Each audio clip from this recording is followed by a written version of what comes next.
अब जैसे मैं नॉवेल्स पढ़ता हूँ, अभी मैं पढ़ रहा हूँ राग दरबारी श्रीलाल शुक्ला की। एक आदमी है उसमें गांव में, उसका नाम है मंगल, लेकिन गांव वाले उसे सनीचर कहते हैं। अब यहाँ में क्वेश्चन मार्क लग गया कि भाई जिसका नाम मंगल उसको मंगल को सनीचर काहे कह रहे हो। तो एक वैद्य जी है गांव में, वो उनकी दुकान पे बैठता है और भांग घोटता है। जो लोग पीते हैं उनको तो पिलाता ही है, जो नहीं पीते हैं उनको भांग के फायदे बता के पिलाता है। तो जब किसी को नशेड़ी बनाओगे तो तुमको मंगल कहेगा वो। देखो चिंतन, तुमने साहित्य पढ़ना छोड़ दिया। अगर तुम रामधारी सिंह दिनकर को पढ़ते तो तुम्हें दुख नहीं होता कि तुम्हारे पिताजी क्लर्क हैं। अभी तुम दुख में हो। दिनकर को अगर पढ़ते तो तुम पढ़ते कि प्रसादों के कनकाब शिखर होते कबूतरों के ही घर। जितने बड़े बड़े महल टाइप के लड़के हैं, घर हैं, इनके बच्चों से मिलो, कोमल, नाजुक, मम्मा, हाँ मम्मा डॉगी। और वो हमारा एक गुजर दोस्त है भाटी, डॉगी को तो नचा के फेंक दे तो 11.2 किलोमीटर पर सेकंड से बाहर। गुजर है, बॉडी वडी बनाया है हिमांशु भाटी, 8-10 लीटर दूध तो मजाक में पी जाता बंदा। तो कोरोना में उसके गांव गए तो देखे उसका एक भाई था, वो नीम का पेड़ था, उसको हिला रहा था ऐसे। तो मेरा जो सोसाइटी है वहीं से उसका बगल में गांव था, बाहर तो घूम नहीं सकते थे, गांव में उस वक्त सुविधा होती थी, हम लोग अक्सर पहुंच जाते थे क्रिकेट खेलने, वहीं पे टाइम कटता था। और कितना पढ़ोगे दिन भर, गाय गांव तो देखे पेड़ हिला रहा है। मैंने कहा बे ये क्या? अरे कहा भैया लड़ाई वड़ाई हो रही, मेरी शरीर टूट रही, इतना ज्यादा बेचैनी हो रही। देखो गांव में पलने का नतीजा। तुम सोचते हो कि ये शहर वाले अंग्रेजी बोलते हैं, बहुत बड़े हैं, कुछ नहीं बड़े हैं। तुमने एक अजीब सी हीनता पैदा कर रखी है अपने अंदर। प्रसादों के कनकाब शिखर होते कबूतरों के ही घर। महलों में गरुड़ न रहता है, कंचन पर कभी न सोता, रहता वो कहीं पहाड़ों में फैलों की फटी दरारों में। अगर तुम्हारे पास सुविधाएं हैं भी, छोड़ दो, लग्जरी को छोड़ दो, इतने अंदर से ताकतवर होते चले जाओगे जिसका तुमको अंदाजा नहीं। जंगल में कभी प्रजातंत्र नहीं आएगा, वरना जंगल में कभी चुनाव होगा। कौन शेर के खिलाफ पर्चा भरेगा? जेब्रा तुम बताओ मुझे, शेर के खिलाफ कौन पर्चा भरेगा? वहां ये हिरन पर्चा भरोगे? अरे भैया, जहाँ शक्ति है वहां उत्साह है। आज उत्साह की कमी है लोगों में, क्यों? शक्ति नहीं है, ना मानसिक है ना शारीरिक है। तो मैं पढ़ाता इतिहास हूँ, लेकिन मुझे सब्जेक्ट पढ़ने के शौक है।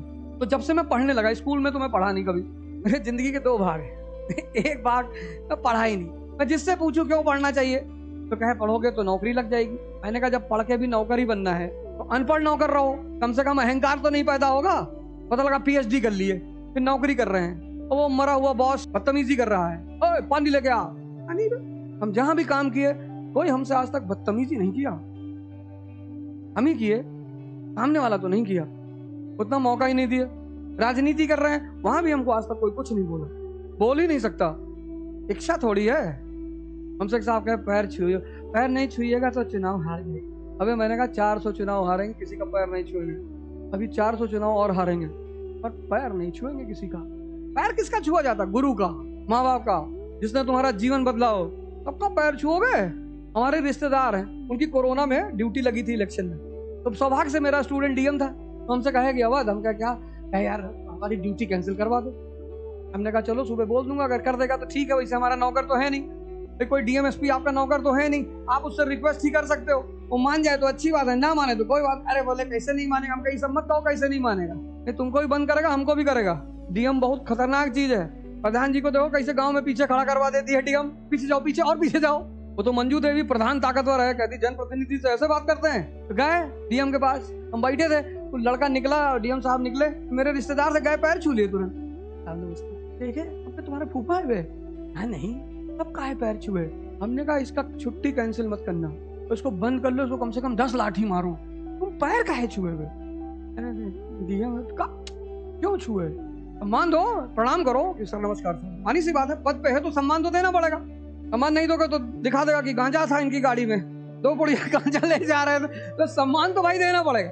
वो तो भाई उसने कमाया है तो देना पड़ेगा। पैर क्यों छुए तुम? तो जब तक तुम अंदर से ताकतवर नहीं होगे तब तक बाहर उपलब्धि नहीं होगी। और अंदर से ताकतवर होने के लिए तुम्हें सूर्य से एक चीज सीखनी पड़ेगी, न्यूक्लियर फ्यूजन।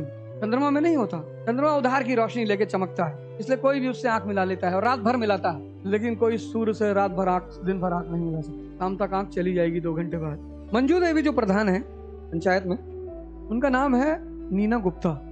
उनको प्रेम हो गया विवियन रिचर्ड से, वेस्ट इंडीज का बहुत बड़ा क्रिकेटर था वो। प्रेम हो गया तो वो प्रेग्नेंट हो गई, तो विवियन रिचर्ड ने शादी करने से मना कर, हम शादी नहीं करें।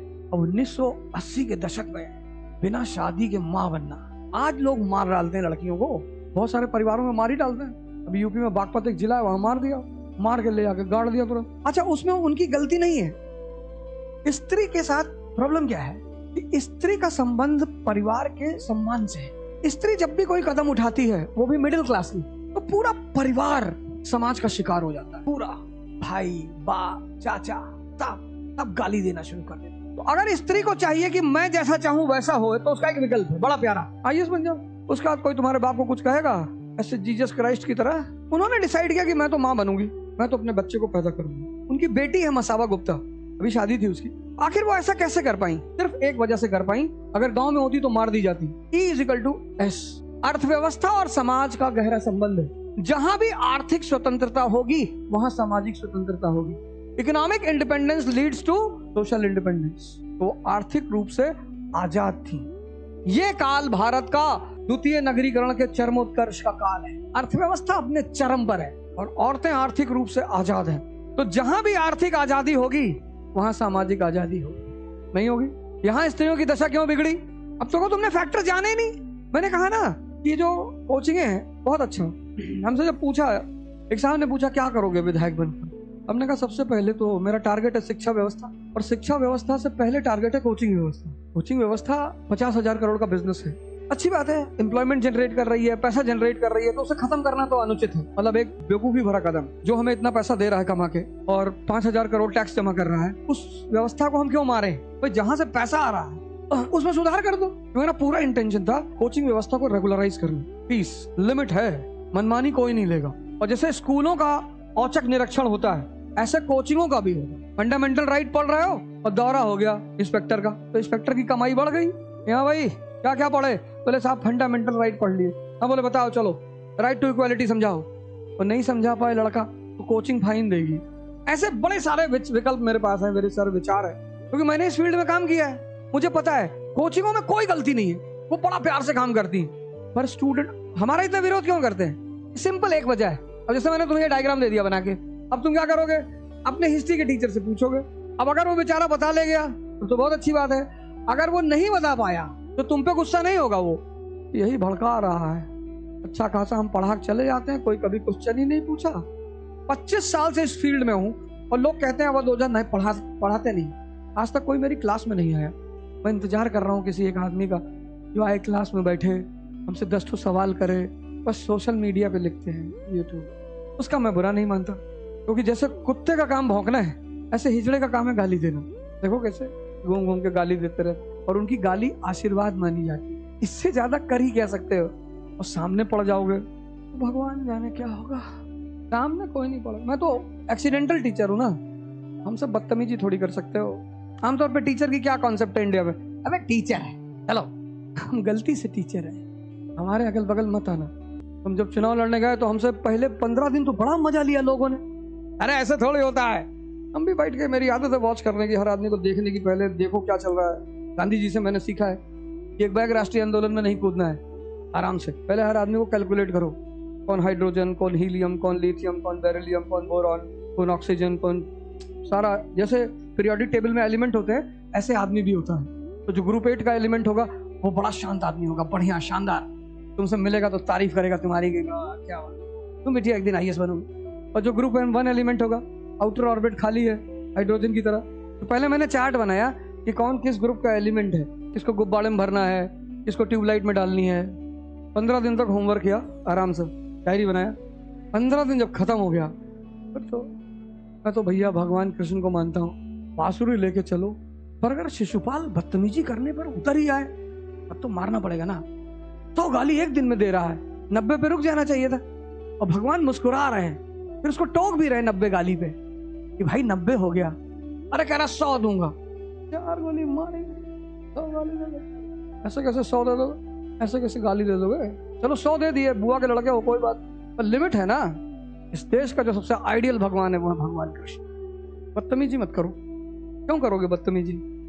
देखो पंचायत में जो लड़के हैं, एक तो तुम बाइक पे बैठ रहे हो, ऊपर से रात में उसको फोन करके गाली दे रहे हो, जानबूझ के बदतमीजी कर रहे हो।